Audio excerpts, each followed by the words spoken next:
नमस्कार। Study academy channel पे आपका स्वागत है। Welcome to study academy. इस वीडियो में हम बात करेंगे भारत की महारत्न कंपनीज़। तो जो महारत्न कंपनियां होती है उसके बारे में इस वीडियो में हम बात करेंगे। अगर आप चैनल पे पहली बार आएँ तो आप वीडियो को एंड तक ज़रूर देखें। वीडियो में बताऊँगा लास्ट में कैसे इन सभी को ट्रिक से याद रखना है। जी हाँ, हमेशा ट्रिक काम नहीं आता, लेकिन इस वीडियो में आपको मैं ट्रिक ज़रूर बताऊँगा कैसे याद रखना है। और आप किसी परीक्षा के लिए तैयारी कर रहे हैं तो स्टैटिक जीके और करंट अफेयर्स के लिए आप इस चैनल को सब्सक्राइब ज़रूर कीजिए और वीडियो को आखिर तक ज़रूर देखें बिना स्किप किए। तो चलिए वीडियो को शुरू करते हैं हम। महारत्न कंपनियां भारत की जो है महारत्न कंपनीज। पहले हम बात करते हैं कि महारत्न कंपनियां होती क्या हैं। एक थोड़ा सा ब्रीफ इंट्रोडक्शन। तो भारत सरकार ने इसकी शुरुआत जो थी, महारत्न का जो टैग था, ये 2009 में ही शुरुआत की गई थी। उस समय कोई, आपने पहले सुना होगा महारत्न, नवरत्न, तो ये सारी चीज़ें। तो महारत्न की जो शुरुआत थी इसकी स्थापना 2009 में ही की गई थी। इसका जो उद्देश्य ये था कि जो बड़े सार्वजनिक क्षेत्र की केंद्रीय उपक्रम जो होती है कंपनियां, जिसको कहते हैं हम पब्लिक सेक्टर अंडरटेकिंग, उसको अपने कारोबार का विस्तार करने के लिए तथा विश्व में जो बड़ी कंपनियां उसके साथ कॉम्पीट करने के लिए, उभरने के लिए, मार्केट और बिजनेस बढ़ाने के लिए, प्रॉफिट देने के लिए, इस चीज़ को, इस टैग को भारत सरकार ने 2009 में शुरू की थी। उस समय केंद्र में यूपीए गवर्नमेंट थी। तो अभी वर्तमान में भारत में कुल 11 महारत्न कंपनियां हैं। जो 11वां था वो पिछले साल ही उसे ऑथराइजेशन दिया गया था। उसके बारे में हम वीडियो में बात करेंगे कि कौन सा था 11वां महारत्न कंपनी। तो इसके क्या क्या क्राइटेरिया हैं। तो इसका ये क्राइटेरिया है कि जो इन कंपनियों का पिछले 3 सालों के दौरान जो औसत सालाना शुद्ध संपत्ति है वो 15,000 करोड़ का या उससे ज़्यादा का होना चाहिए। ठीक है, तो मतलब एनुअल नेटवर्थ 15,000 करोड़ ज़्यादा का होना चाहिए 3 साल में। उसके साथ साथ पिछले 3 साल के दौरान औसत सालाना कारोबार 25,000 करोड़ से भी ज़्यादा का होना चाहिए, यानी कि जो एनुअल एवरेज टर्नओवर है वो 25,000 करोड़ से ज़्यादा का होना चाहिए। टैक्स देने के बाद पिछले 3 सालों के दौरान जो औसत सालाना शुद्ध लाभ है वो 5,000 करोड़ से ज़्यादा का होना चाहिए। मतलब कि the Maharatna company should has recorded more than 5,000 crore of net profit in 3 consecutive year after paying tax. ठीक है, तो ये सारे। उसके बाद जो है, इससे पहले नवरत्न का दर्जा प्राप्त होना चाहिए। तो जो कंपनियां नवरत्न थी उसे महारत्न बनाते हैं। उसके बाद भारतीय शेयर बाजार में सूचीबद्ध होना चाहिए, यानी कि नेशनल स्टॉक एक्सचेंज में लिस्टेड होना चाहिए। वैश्विक स्तर पर महत्वपूर्ण उपस्थिति, यानी कि ग्लोबल मार्केट में। उसके साथ साथ कारोबार का विदेश में भी होना चाहिए। इसका बिजनेस आउटसोर्स, मतलब कंट्री के बाहर भी होना चाहिए। तो ये सारे 7 क्राइटेरियाज हैं कंपनी को महारत्न का टैग देने के लिए। इस वीडियो में हम यही बात करेंगे जो कंपनी है उसका इस्टेब्लिश कब हुआ था, कब स्थापना हुआ था, उसके हेड एमडी सीईओ कौन है। देखिए, आपको एमडी सीईओ बस महारत्न कंपनी के भी याद रखने हैं और नवरत्न कंपनी या फिर मिनी रत्न नहीं याद रखने हैं, अनटिल एनालिस, जब तक वो खास कुछ चर्चा में ना हो। तो इन महारत्न कंपनियों के आपके एमडी सीईओ जो हेड हैं उनके बारे में जानना है, उसका स्थापना वर्ष और वो किस चीज़ के लिए मेनली काम करती है। तो ये सब हम बात करेंगे। शुरुआत करते हैं। जो पहला है महारत्न कंपनी वो है बीपीसीएल, जिसको हम कहते हैं भारत पेट्रोलियम कॉरपोरेशन लिमिटेड। इसका मुख्यालय मुंबई में है। स्थापना वर्ष 1952। अगर बात करें सभी महारत्न कंपनी में तो सबसे पहले स्थापित यही हुआ था। महारत्न की बात नहीं कर रहा हूँ, स्थापित हुआ था। इस्टेब्लिशमेंट 1952 में ही हुआ था ये। इसके एमडी सीईओ कौन है? Arun Kumar Singh. Bharat petroleum corporation limited, आप देखते होंगे बहुत जगह पेट्रोल पंप रहते हैं भारत पेट्रोलियम के, है ना। तो भारत सरकार की तीसरी सबसे बड़ी एकीकृत तेल शोधन और विपणन करने वाली सार्वजनिक क्षेत्र की कंपनी है भारत पेट्रोलियम। और ये आता है मिनिस्ट्री ऑफ पेट्रोलियम और नेचुरल गैस के अंदर। जो मंत्रालय है पेट्रोलियम और नेचुरल गैस, जिसके मंत्री हैं हरदीप सिंह पुरी। हरदीप सिंह पुरी, हरदीप सिंह पुरी मंत्री हैं ministry of petroleum and natural gas के। तो उसी के अधीन ये पब्लिक सेक्टर आता है, भारत पेट्रोलियम कॉरपोरेशन लिमिटेड। अब हम दूसरा बात करते हैं ONGC, oil and natural gas corporation, जिसका फुल नेम है तेल एवं प्राकृतिक गैस निगम लिमिटेड। इसका मुख्यालय हेडक्वार्टर दिल्ली में है, नई दिल्ली में। स्थापना वर्ष 1956। इसकी चेयरपर्सन अलका मित्तल है। अब देखिए, ये न्यूज़ में था तो बिल्कुल पूछा जाएगा किसी न किसी एग्ज़ाम में। ये पहली महिला है चेयरपर्सन ओएनजीसी की, तो इसलिए ये न्यूज़ में थी। अलका मित्तल ये भारत में कच्चे तेल के कुल उत्पादन को 77% और गैस के उत्पादन में 81% का योगदान करती है। Oil and natural gas corporation, तेल एवं प्राकृतिक गैस निगम लिमिटेड, और इसकी चेयरपर्सन अलका मित्तल। स्थापना वर्ष 1956। Headquarter new Delhi. फिर हम बात करते हैं NTPC, national thermal power corporation. इसका मुख्यालय भी नई दिल्ली में है। स्थापना वर्ष 1975। इसके जो चेयरमैन एमडी हैं वो हैं गुरदीप सिंह। गुरदीप सिंह इसके एमडी चेयरमैन है और भारत की सबसे बड़ी विद्युत उत्पादक कंपनी है ये एनटीपीसी, जिसकी संस्थापित क्षमता 65,810 मेगावाट है।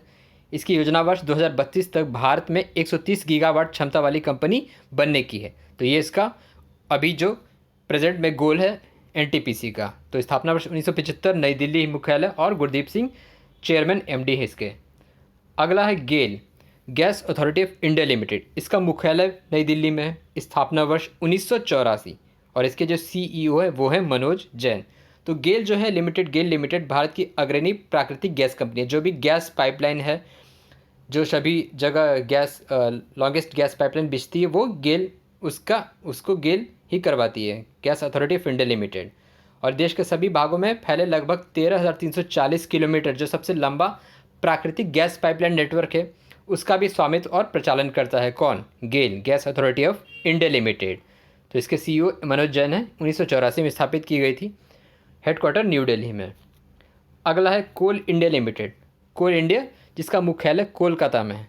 तो अभी तक आपने दिल्ली देख रहा था, अब इसका मुख्यालय कोलकाता में। स्थापना वर्ष 1975, 1975। इसके सीईओ कौन है? प्रमोद अग्रवाल। और ये भारत और विश्व में भी सबसे बड़ी कोयला खनन कंपनी है। ये कोयला खनन एवं उत्पादन में लगी कंपनी है और ये आता है कोयला मंत्रालय के अंडर। तो कोयला मंत्री कौन है? अभी प्रहलाद जोशी हैं। प्रहलाद जोशी कोयला मंत्रालय और माइंस, मिनिस्ट्री ऑफ माइंस उनके अंडर है। तो कोल इंडिया इसका हेडक्वार्टर कोलकाता 1975 में इस्टेब्लिश हुआ था कोल इंडिया। अगला है IOCL, Indian oil corporation limited. इसका मुख्यालय नई दिल्ली में है। स्थापना वर्ष 1959, 1959। और इसके जो चेयरपर्सन है वो है श्रीकांत माधव वैद।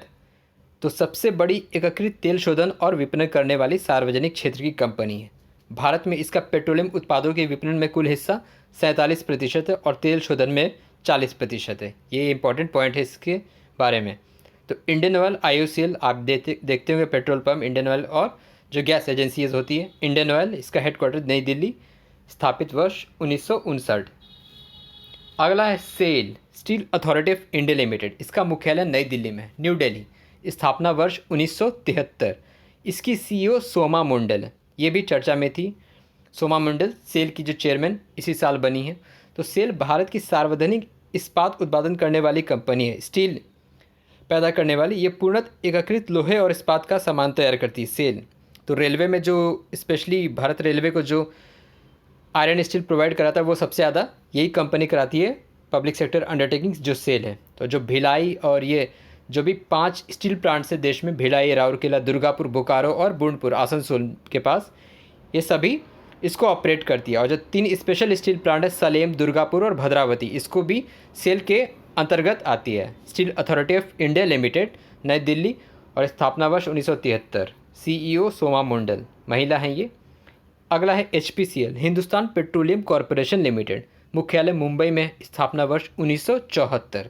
इसके सीएमडी कौन है? पुष्प कुमार जोशी। भारत में इसका पेट्रोलियम उत्पादों के विपणन में कुल योगदान 20.9% है और तेल शोधन में 10.3% है। तो एचपीसीएल 1974, पुष्प कुमार जोशी प्रमुख है इसके, हिंदुस्तान पेट्रोलियम। अगला है BHEL, Bharat heavy electricals limited, भेल जिसे आप शॉर्ट फॉर्म में कहते हैं। हेडक्वार्टर इसका नई दिल्ली में है। स्थापना वर्ष 1964। इसके सीईओ कौन है? नलिन सिंघल। तो भारत सरकार ने भारत में भारी विद्युत उपकरणों के निर्माण के लिए भोपाल में ही कारखाने की स्थापना की थी। भोपाल में कारखाने की स्थापना के लिए एसोसिएटेड इलेक्ट्रिकल इंडस्ट्रीज ब्रिटेन के साथ 17 नवंबर 1955 को एक समझौते पर हस्ताक्षर किया था। तो वो बाद में बन गया क्या? Bharat heavy electricals limited, BHEL. और ये आता है मिनिस्ट्री ऑफ हेवी इंडस्ट्रीज़ के अंडर। जो हेवी इंडस्ट्रीज़ कौन है? वो है Mahendra Nath Pandey. Ministry of heavy industry Mahendra Nath Pandey हैं, उसी मंत्रालय के अंतर्गत आता है बीएचईएल। अगला है PGCL, power grid corporation of India, PGCL. इसका मुख्यालय गुड़गांव में, गुरुग्राम। स्थापना वर्ष 1989, 1989। और इसके जो चेयरपर्सन है वो है कंदीकुप्पा श्रीकांत। कंदीकुप्पा श्रीकांत इसके चेयरपर्सन है। तो power grid electric utility company है जो कि ट्रांसमिशन नेटवर्क पर काम करती है और भारत में उत्पन्न कुल बिजली का लगभग 50% प्रसारित करती है ये company power grid corporation of India limited PGCIL। और ये मिनिस्ट्री ऑफ पावर ऊर्जा मंत्रालय के अंडर आता है। जो मंत्री कौन है? RK Singh.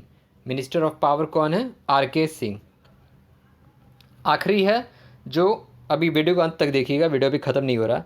Power finance corporation limited, इसी को महारत्न बनाया गया था पिछले साल नवंबर 2021 में। 11वां महारत्न कंपनी, ऐसे भी एग्ज़ाम में पूछा जा सकता है, नया है ये। मुख्यालय इसका नई दिल्ली में है। स्थापना वर्ष 1986 1986, जबकि पावर ग्रिड का 1989 है। तो ये इससे थोड़ी पुरानी कंपनी। इसके चेयरपर्सन कौन है? MD chairman Ravinder Singh Dhillon. यह बिजली क्षेत्र के लिए इंफ्रास्ट्रक्चर वित्त पोषण प्रदान करने वाली सबसे बड़ी कंपनी, विद्युत क्षेत्र में एक विशेषज्ञ वित्तीय संस्थान है। मतलब बिजली क्षेत्र के लिए जो फिनेंसिंग का काम होता है वो ये काम करती है। Power finance corporation limited PFCL 11वीं महारत्न कंपनी, सबसे नई है, नई दिल्ली में है। तो ये था 11 महारत्न कंपनी। अब हम बात करते हैं ट्रिक आपको कैसे याद रखना है। देखिए, ये जो है कुल 7 जो महारत्न कंपनी, इसका मुख्यालय दिल्ली में है, लेकिन जो दिल्ली वाला है उसे मैंने बांट दिया है। IPL में टीम कैसे बढ़ता है, ठीक उसी तरह यहाँ पे बांटा गया। तो दिल्ली में जो 3 है, पहले उसकी बात करते हैं। गेल, सेल और भेल, यानी gas authority of India limited, steel authority of India limited और भारत हेवी इलेक्ट्रिकल्स लिमिटेड। इन तीनों को कैसे याद रखना है? देखिए, होमोफोन से नाम मतलब बिल्कुल सेम रहता है, गेल, सेल, भेल, याद करने में भी आसान है। लेकिन ट्रिक कैसे लगाइएगा? क्रिस गेल बहुत फेमस वेस्ट इंडीज़ के खिलाड़ी हैं। दिल्ली के मॉल के सेल में जाकर भेलपुरी खरीदता है। तो मॉल में सेल लगी होती है और भेलपुरी हम खाते हैं बाहर, भेलपुरी जो मुड़ी और मसालों के साथ होता है, तो वो जाकर ये खरीदते हैं। ट्रिक बहुत आसान है, गेल, सेल, भेल, होमोफोन से मतलब सेम टाइप के वर्ड लगते हैं। तो क्रिस गेल दिल्ली के मॉल के सेल में जाकर भेलपुरी खरीदता है। और ये तीनों का हेडक्वार्टर कहाँ है? दिल्ली में है। 7 का हेडक्वार्टर दिल्ली में, लेकिन मैंने बांट दिया अलग अलग। अब बात करते हैं हम इन चारों का। ONGC, NTPC, IOCL, PFCL। Oil and natural gas corporation, national thermal power corporation, Indian oil corporation limited, power finance corporation limited. चारों में कॉमन क्या है? कॉरपोरेशन। और चारों का मुख्यालय दिल्ली में है। तो कॉरपोरेशन क्या होता है? निगम। आप सुनते होंगे कॉरपोरेशन, कॉरपोरेशन टैक्स, कॉरपोरेशन निगम जो होता है, निगम। तो निगम कॉरपोरेशन का मुख्यालय दिल्ली में है। तो इस तरीके से आप याद रख सकते हैं, जहाँ जहाँ कॉरपोरेशन आ रहा है उसका मुख्यालय दिल्ली में है। याद हो गया 2 ट्रिक। तीसरा है BPCL, HPCL, दोनों में पेट्रोलियम आता है नाम। पेट्रोलियम मुंबई में, क्योंकि मुंबई के पोर्ट पे ही पेट्रोलियम इंपोर्ट होता है। तो मुंबई पेट्रोलियम आपको याद रहेगा, पेट्रोलियम मुंबई में आता है। पेट्रोल तेल जो आता है मुंबई में मिलता है, आता है। तो BPCL, HPCL, Hindustan petroleum, Bharat petroleum, petroleum Mumbai में आता है। फिर हम बात करते हैं कोल इंडिया लिमिटेड, कोल इंडिया। कोल और कोल से कोलकाता, इसका हेडक्वार्टर कोलकाता में। तो कोल इंडिया, कोलकाता, कोल इंडिया और कोल से कोलकाता। फिर बचता है power grid. Power grid, Gurud और गुरु दोनों जी से है। ग्रिड और ग्रिड को आप ग्रुड कर सकते हैं, गुरुड और गुरुग्राम, गुरु और गुरु, GRU, गुरुग्राम और गुरुड, पावर ग्रिड। तो इस तरीके से आप याद रख सकते हैं। आप इस आखिरी पोर्शन का स्क्रीनशॉट भी ले सकते हैं।